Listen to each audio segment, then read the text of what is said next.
Hello, and welcome to episode 14 of On Liberty, coming to you live from the Center for Independent Studies in Sydney, Australia. I'm your host, Salvatore Babonis, and joining me today is Scott Prasser, author of Robert Menzies, Man or Myth, the latest title in his book series for Connor Court, Australian Biographical Monographs. Scott Prasser, how are you? I'm very well, thanks very much. Look, I want to lead off with I think it's the $100 billion question. Maybe it's now $200 billion question. How well has the Morrison government handled the coronavirus? Well, politically, he's handled it really well. His opinion polls have really shot up. And of course, he was determined to get on top of this because in the bushfires, he came under a lot of criticism, I think unfair criticism, because he went away for a week with his family for a holiday. So he's really been putting himself at the top of running the response to the pandemic. The second issue is that have the measures that the government's taken in closing down the economy and putting lots of subsidies everywhere, has that been the correct one? And there's two views. One, that he's used the rhetoric of care and love and all that sort of stuff that you have at the national cabinet level he's created. He's showed a very caring approach to people who are unemployed. But some of us hope that maybe that was just part of the process he had to go through, and that all the subsidies and payouts and the money that seems to be endless will come to an end quickly. Now, we hope that was the plan, because if it's not the plan, Australia is in real trouble, and the Liberal Party is in even bigger trouble because they're adopting a completely different policy framework than what their foundation was all about. Well, so you raised those two questions about the electoral strategy and the policy strategy. Could I actually backtrack on that a little bit? Could you help explain to an ignorant American, the national cabinet, is that something that is in the Australian Constitution, or where does it come from? It's not in the Constitution, and in fact, a cabinet's not in the Constitution. Okay, right? So a cabinet is a convention in a sense. It's a thing that came from Britain, England, like a lot of your stuff came from, and it originally was the advisory group to the monarch, which technically it still is. So the national cabinet is one of the things that people like me might be critical of, where you bring all the premiers together, but it's a cabinet that doesn't operate like a real cabinet. A real cabinet is supposed to be, you come to an agreement, everyone's got to stick to the agreement, and what you see with the response to the pandemic is anything but a national response to things. It has done a lot of goodwill, but the fact is that the national cabinet doesn't report to a national parliament. Okay, each premier goes back and reports, and to me, I call this executive federalism. I call this where we're putting more and more hands in the power of the executive, that is the premiers and the prime minister.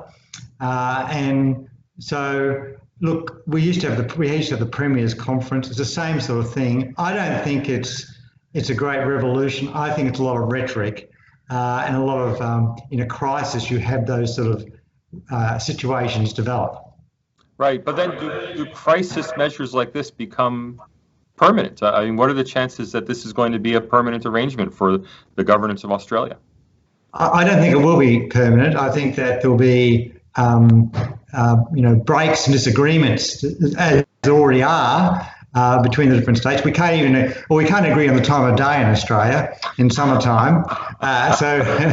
So we can't even agree which states you should let people come in from. New South Wales has a different policy from Queensland in relationship to Victoria. Sometimes crises do lead to good things. Back in the 1919 Spanish flu pandemic in Australia, where about 12 to 15,000 Australians died. And the Commonwealth government then tried to have a national agreement between all the states and territories. And the states very quickly, or the territories didn't exist then, the states very quickly went their own way. As a matter of fact, Victoria said back in then that no one had the Spanish flu in Victoria, right? Queensland put up borders and people had to camp outside the borders and so on. And the Commonwealth basically ripped up the national agreement, and the acting Prime Minister sent a telegram to all the premiers to say, could you please tell us, are you in this or not in this? And as a result of that shambles, that's how we got the Commonwealth Department of Health came into existence in 1921, because the Commonwealth was only a new body and it didn't feel it had the expertise to deal with these sort of health crises. It had powers under quarantine rules and laws. So there's an example of a crisis. We had crises in the 1930s with the Great Depression, and that led to the Premiers' Conference, which was all the state premiers and the Prime Minister, and the Prime Minister became the chair of that. And that led to what was called the Premier's Plan, which was, cuts to public services, all those sort of things. And it really put the Commonwealth increasingly in the driver's seat of federalism. Now, let me ask you, usually we don't go to viewer questions till the end of the program, but this one's very topical on exactly what you were just saying. I was, in fact, going to ask it myself. Anthony's asking, or he suggests the banning of some interstate travel is probably illegal under S92. Now, I assume that's Section 92 of the Australian Constitution? Yeah, that's right. Tell me about that. I mean, well, that was put in. That's about free trade, ensuring, because we used to have tariffs between each state, right? Okay. Just like it was in Germany before German unification in the 1870s. And that was put into the Constitution so that there could be free trade. The debate is, and the High Court's got to really rule on this, is stopping people stopping trade, okay? So that's the argument. Now, the tourism industry could argue that if you're stopping people to come to Queensland, the best place in Australia to come to, by the way, for tourism, then you are stopping trade. Okay, that's the logic. So that's a matter which is quite interesting going on at the moment. Good question. Right. Now, your book is about Robert Menzies, and it has the provocative title, Man or Myth. Let me first just ask you, which side of that are you on? Is it the man or the myth that we're Robert Menzies? Well, Menzies is probably Australia's, or not probably, is Australia's greatest Prime Minister. He was Prime Minister twice, 39 to 41, 49 to 66. He's one of the few Prime Ministers who retired at his own choice and decision. He wasn't being pushed by anyone. No scandal ever resolved around him personally or around his cabinet. And unfortunately, because of academia being how academia is, he's not been. We didn't get a full biography of Menzies till 1993. Now, he retired in 1966, wow. So a full proper biography did not come out till 1993. While we've had several hundred books on the Whitlam government, which only lasted 3 years, and to me was a great disaster. So Menzies has been downplayed in Australia and by academia, and because we tended to see him towards the end of his career, grey hair, we tend to think him of a bit of an old fuddy-duddy, and actually he wasn't. He really laid the foundations for modern Australia in the 50s and 60s. And I think the illusion he gave was that nothing much was changing, when in fact a lot was changing. And he provided that stable framework. Big immigration, 2 million people came to Australia during his period from a different diverse range of backgrounds. Australia entered new trade agreements. We got involved in regional issues, Asian issues in particular. And one of his greatest admirers is Lee Kuan Yew, the late leader of Singapore, who said the greatest leader of Australia was Robert Menzies. So it's very interesting. So Menzies has been really devalued and probably not even taught properly. And that's why we're doing another sort of book on Menzies. Now, I know you're a fan of that Menzies model of institutional stability in times of rapid change. How would you apply that to today? Or, what would Menzies do in the current situation? Well, just remember, Menzies was Prime Minister when Australia went to war in World War II after Britain declared war on Germany. So he had just become Prime Minister only for a short time. And then he was the person who had to say to Australians, it's my melancholy duty to tell you we're now going to be at war. Now, Menzies said about that, he wanted to set up a sort of a government of national unity with the Labor Party, who was the opposition. And he tried that 4 times. And that was rejected by the Labor Party, I think, for politics, basically. Okay. Right? While in England, there was a national government of national unity had been formed under Chamberlain and then Churchill, sort of thing. So he did that. He then set up an advisory group that did bring in a wide range of people as possible.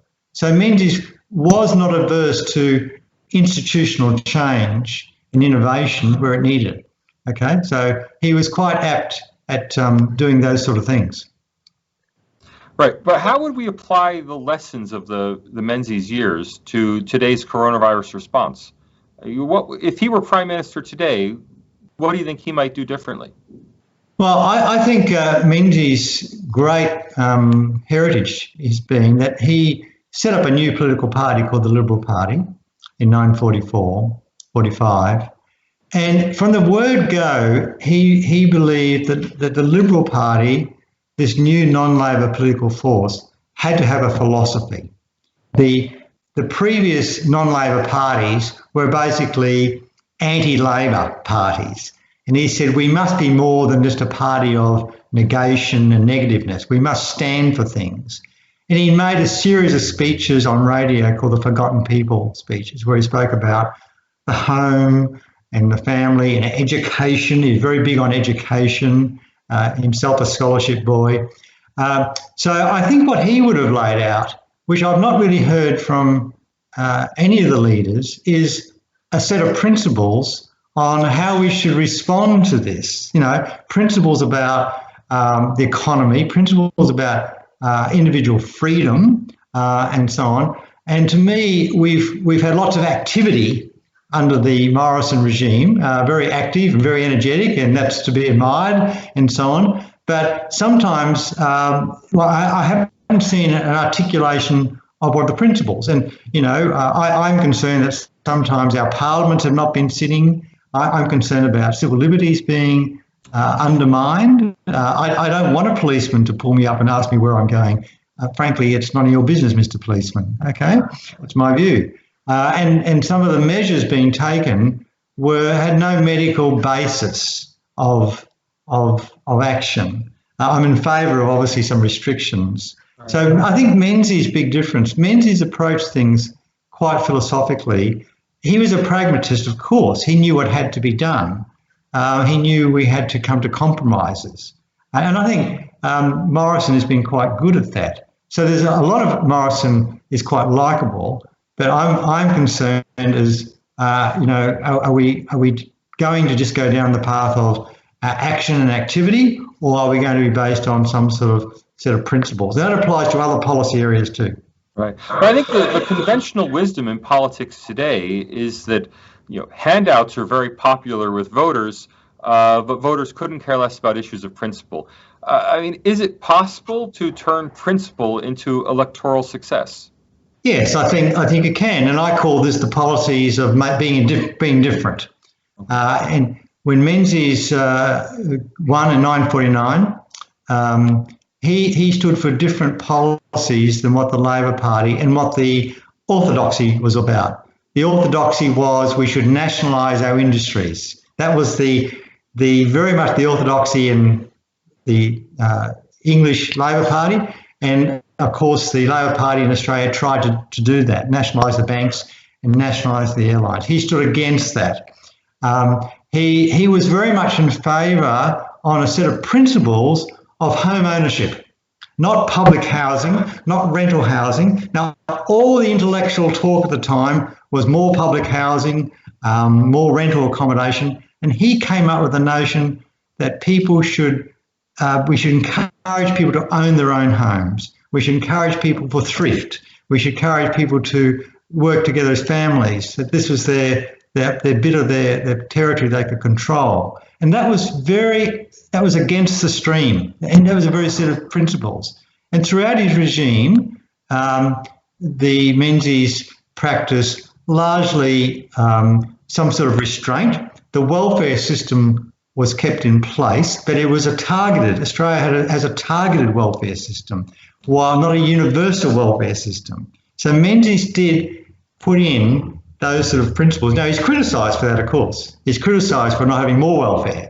But the evidence says, look, Australia has had a targeted welfare system, unlike the European system, which is bankrupt, right? So our welfare system is needs-based, based on means testing and all those sort of things.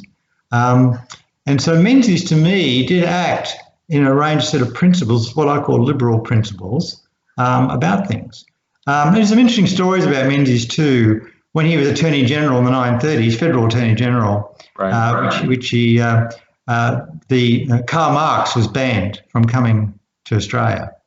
And an academic went to see him about this, professor, to say, look, Mr. Menzies, it's terrible. I can't teach because I can't bring Karl Marx into the country. And he allowed Karl Marx to be imported into the country. Well, Karl Marx was 180 years old at this point. What do you mean? Yeah, that is a story. So I don't know how true that story is sometimes, but I think if you read Menzies' stuff on universities, he puts a lot of premium on what universities should be.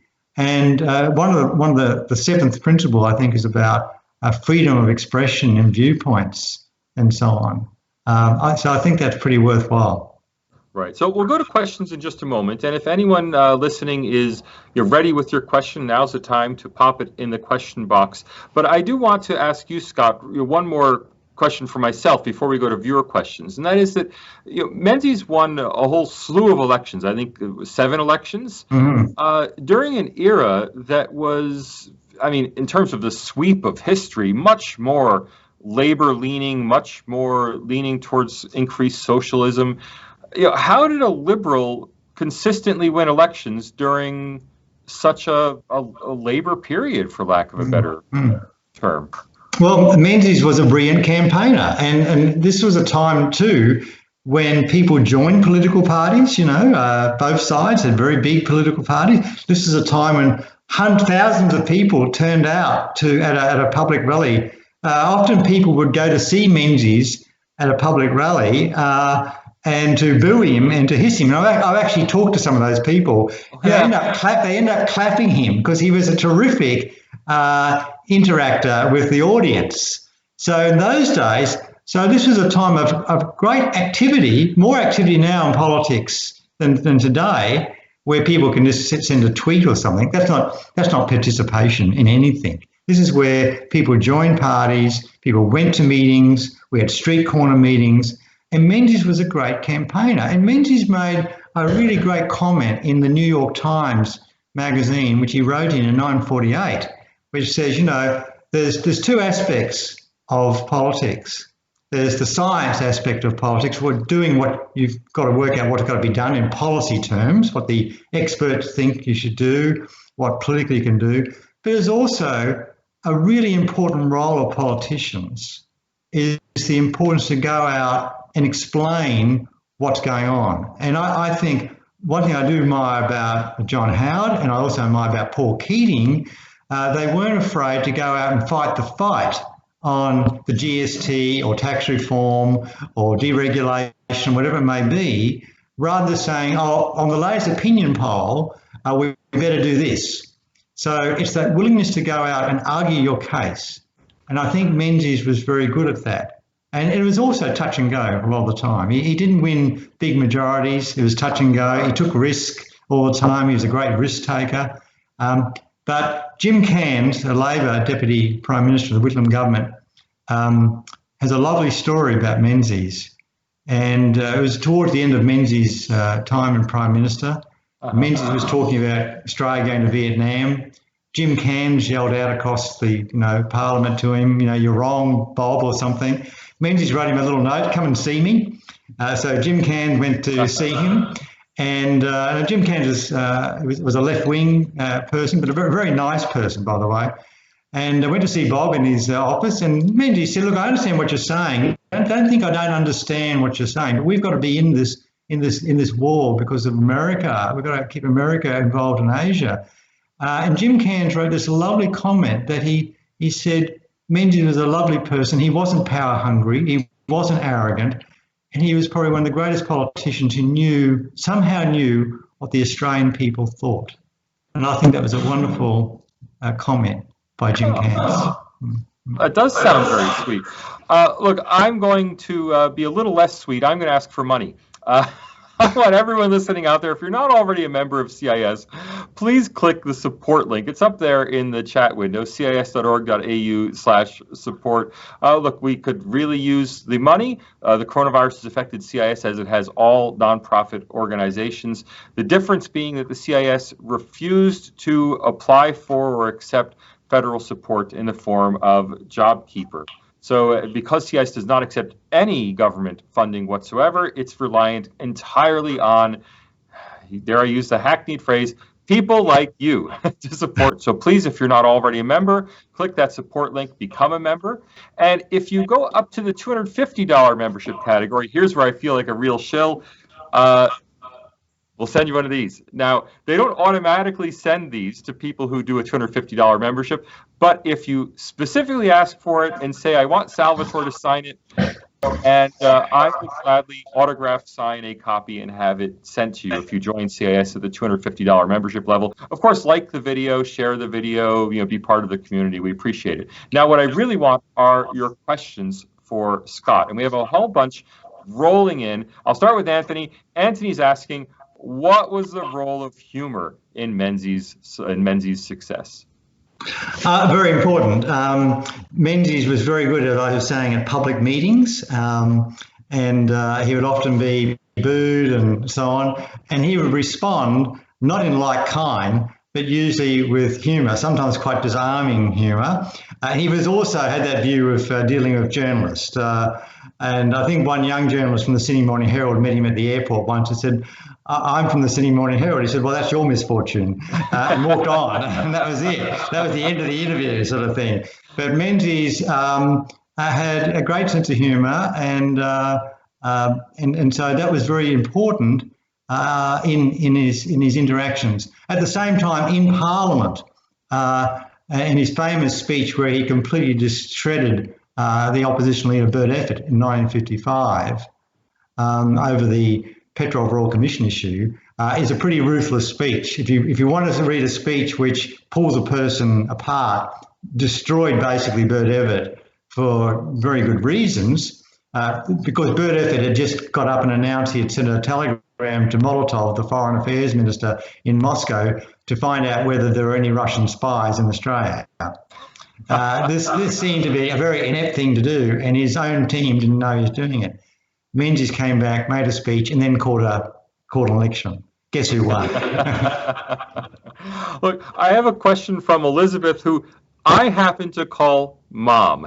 Elizabeth is writing in from the United States. What can Americans learn from Robert Menzies? Well, I think the importance of having a leader of depth, an educated person. Menzies was a brilliant lawyer. And I don't think this is understood. He was a King's Counsel, what we call a Queen's Counsel today.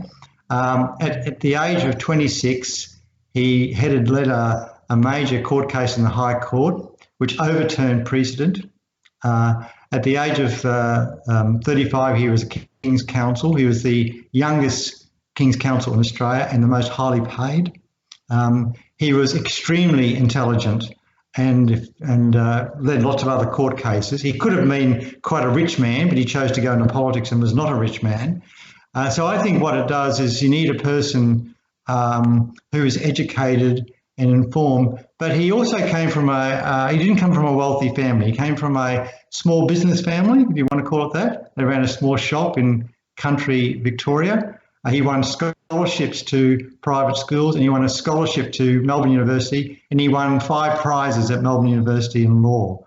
So he put a high value on that. So I think that sort of seriousness about things and a commitment to genuine principles. Right. Now, I have a question that's not really about Menzies, but I'm curious what your view on it's from William. William wants to know, well, first he's asking, is the Labour Party more favouring a republic than the Liberal Party is? So what does the party lay out in the debate over the republic? But more broadly, would Australia becoming a republic lead to a greater recognition of Australia in Asia as opposed to Australia being an offshoot of the United Kingdom? Sure. Look, the republic issue, the Liberal Party has traditionally been in favour of keeping the existing constitutional arrangements where Her Majesty is the head of state in Australia. The Australian Constitution, of course, is an act of British Parliament originally, and we were a part of the settled by a British government, initially as a convict settlement, as you all know. Unlike America, which was settled largely by people wanting to escape government, Australia was settled by government of people who were in prison of government. So that's the Labor Party has been a sort of Republican party, and part of that reflects two things. The Labor Party came out it was very much a Catholic Irish background, right? And for very good reasons, the Irish were pretty anti the British establishment and the empire, because Ireland, lots of wars, lots of murder and mayhem, and Ireland separated from the United Kingdom in the 1920s, okay?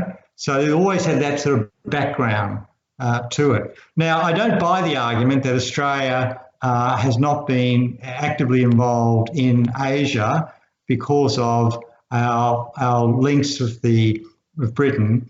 That is quite inaccurate, and especially after World War II, both sides of politics engaged with Asia. Menzies went to Asia many times. We put in soldiers to Korea, United Nations agreement. We put in soldiers there wouldn't be a Malaysia now if there hadn't been Australian soldiers. There was the Indonesian insurgency. There was the agreement with Japan in 1957. And just remember, 40,000 Australians had been imprisoned by Japanese or been killed by Japanese POWs to Japan. So Australia always, we had the Colombo Plan. So Australia has engaged with Asia quite dramatically. And our foreign aid has always been more orientated towards the Pacific and Asia rather than Africa. We've really kept out of Africa. We never saw that as our game. And also just remember, where many of the countries we're dealing with in Asia are constitutional monarchies: Japan, Cambodia, Thailand, Malaysia to some extent. So they're not unusual, and some of them had strong Commonwealth connections. So I don't quite buy that argument, and the evidence is, and we also traded with Red China without a blink in the eye, even though we didn't recognise it. So there we are. All right.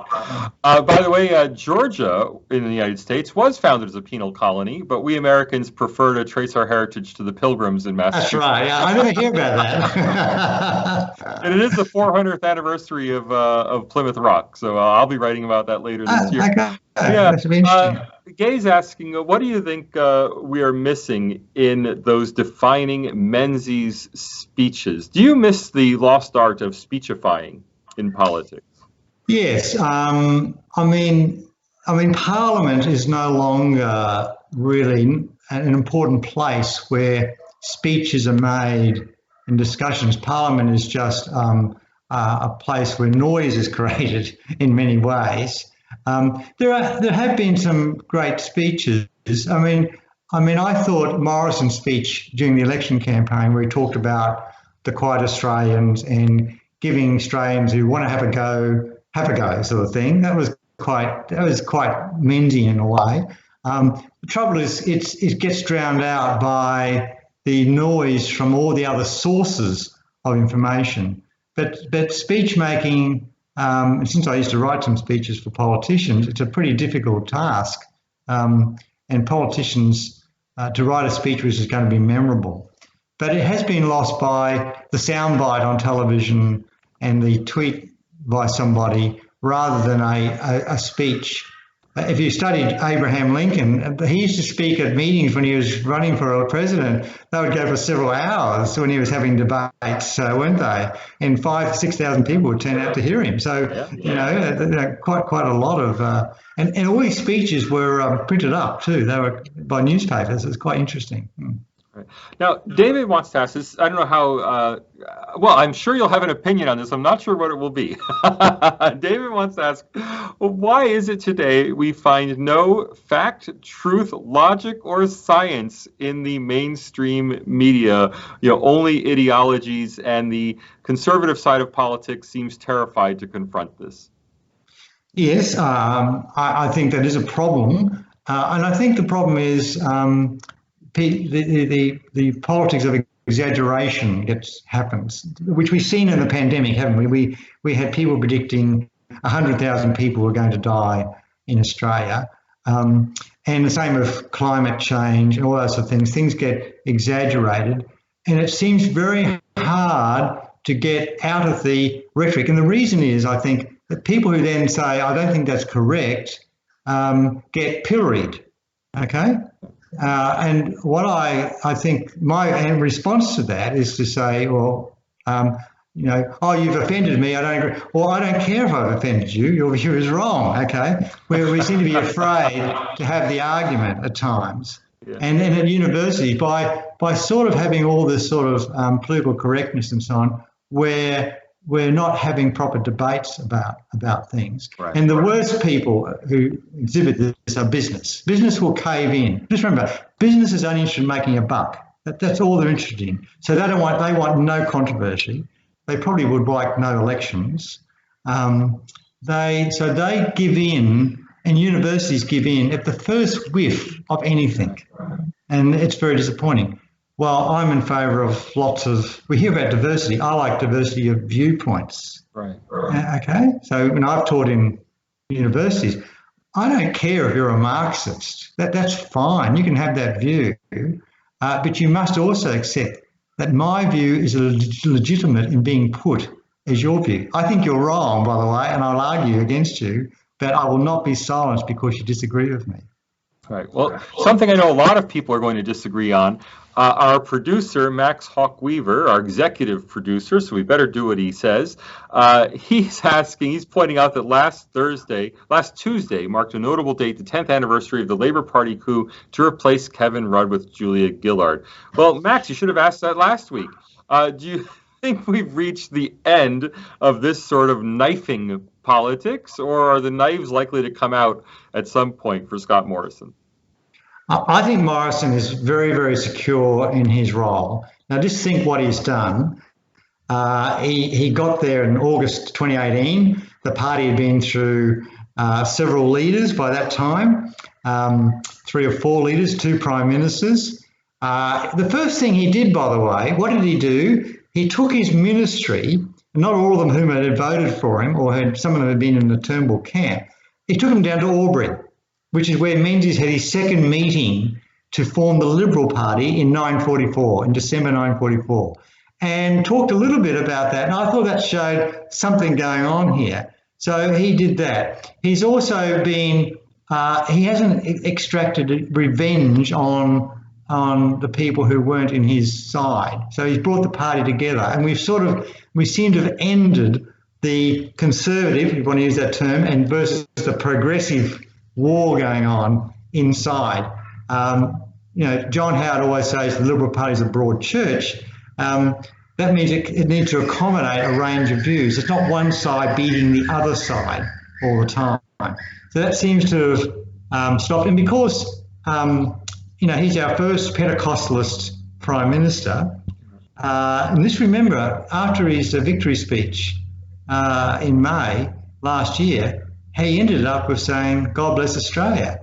Now, there hasn't been a Prime Minister who said that in Australia since John Curtin. Are you serious? Yeah, so he was not afraid, because Australians are not that, enthusiastic about people who are religious zealots or so on. So he wasn't afraid, and he wasn't afraid to have the TV cameras into his church to see him in his Pentecostalist mode. He didn't use it like Kevin Rudd did, having his Sunday interviews outside the church in Canberra. But so that's quite interesting that he did that. So I think Morrison has brought the Liberal Party, back together again, and of course his survival, like anything in politics, depends on his success. Of course, now he's won the surprise election. It wasn't a big election victory, by the way. It was a very, very marginal movement. They've only got a 2-seat majority. This wasn't a landslide like Tony Abbott had. It wasn't a landslide, but he seems to be managing things. He ran a very, very good campaign. There's no doubt that he won the election for the Liberal Party, really. And he's got to keep his appeal to that suburban, regional core of people who aren't the inner city people, because that's where the values of the Liberal Party really are. Right. Now, we have a couple questions about China. You'll be aware that yesterday Scott Morrison announced major defense spending increases, including an anti-ship ballistic missile program. So there's going to be a big defense expansion in Australia. And what William wants to know is that directed at China, or what he specifically asks, I'm trying to find it here, is do you think that there will be future tensions between China and Australia, even potentially any kind of war between China and Australia? And we have a follow-up question on that from someone only known as Trouble. Trouble's asking us, what about Victorian Prime Premier Andrews and his connection with China, the Belt and Road Initiative? So can you just give us your thoughts on Australia-China? Sure. Well, I think Morrison has acted very appropriately and alerting us. Australia, we've taken a lot for granted about defence since the Cold War has sort of dissipated. And as I said, we were involved in quite a few conflicts, Indonesia, insurgency, Malaysia, communist insurgency, and so on, helping those countries. And we've been involved in the Middle East and different issues. But the Middle Eastern ones have all been a long way away. Europe's a long, long way away.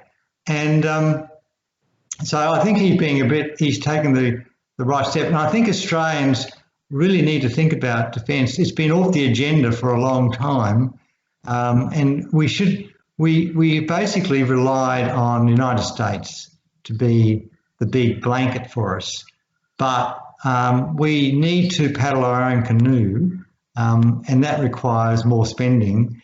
And we also make sure the country is unified nationally. So if we are threatened, we can respond. Now, is China an issue? China is our biggest trading partner. China seems to be acting. We all thought when China became more economically developed, that would become more liberal in the proper sense of that word, okay, more democratic. That doesn't seem to be happening. They seem to be flexing their muscles, and this is causing a lot of tension, and there will be continuing tension in this part of the world. Right. Thanks for that. Look, we are going to start wrapping up, so I do want to just give a reminder to everyone. Please like the video. If you like the video, that helps get other people notified about the video on YouTube. Also, we'd love to have you as a member. The support link is right there in the chat window, or just go to the CIS website and click that green support button. We'd love to have you either as a member, or if you're already a member, as a contributor, or upgrading your membership. These are difficult times for all not-for-profit organizations, and your help really would be appreciated. Scott, I want to ask you one last question about your book series. So you have this series that you're editing, Australian Biographical Monographs. I know that there are other books in it besides yours. Yours is on Robert Menzies, but there are books on Joseph Lyons, Harold Holt, Job Bjeckley-Peterson. Can you tell us a little about these other books and why people might be interested in checking out the series? Sure. So this series has been going for some time, but hadn't been progressing. The publisher approached me a couple of months ago, and so I've approached a number of different people. Some are academics, some are journalists. So we're now going to expand it out, and I will be keeping expanding it. So we've got Bjeckley-Peterson, a controversial premier from Queensland. George Reid, a former Prime Minister in Australia and also Premier of New South Wales at one stage. Lindsay Thompson, who was a short-term Prime Minister, a Premier in Victoria, but a long-term minister and a person of great repute. John Gordon, another Liberal Prime Minister, short-term Prime Minister. Henry Boldy, Premier of Victoria. Rupert Hamer of Victoria. And Neville Wran, Labor Premier of New South Wales. Also some controversy about that. So there'll be more coming on as we find people, and these are meant to be introductions to these people, basically. So they can't be a full biography. They're about 20,000 words, and they pick up certain themes about the thing. So Menzies, man or myth? Bjelke Petersen in Queensland, was he a crook or not a crook, or extremist or not? Neville Wran, what did he achieve for the Labor Party, and so on. So they're thematic, and they're meant to be really good little introductions, because we don't study Australian history enough at our universities. We just don't study them. And I would think you should run a subject called, Australian biographies, and you can pick a range of biographies from all sides of politics and all different professions, and that would be a very interesting way to learn about our history.